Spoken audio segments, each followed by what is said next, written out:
మళ్ళీ మళ్ళీ రాదంట ఈ క్షణం నచ్చినట్టు నువ్వు ఉండరా ఎవరం అంటే వరం తప్పు ఒప్పు తేడా లేదురా చిన్న మాటని చిన్న వయ్యని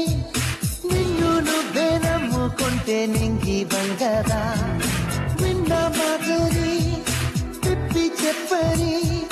బ్రతుకుతూ బతుకనిస్తే నువ్వు దేవుడే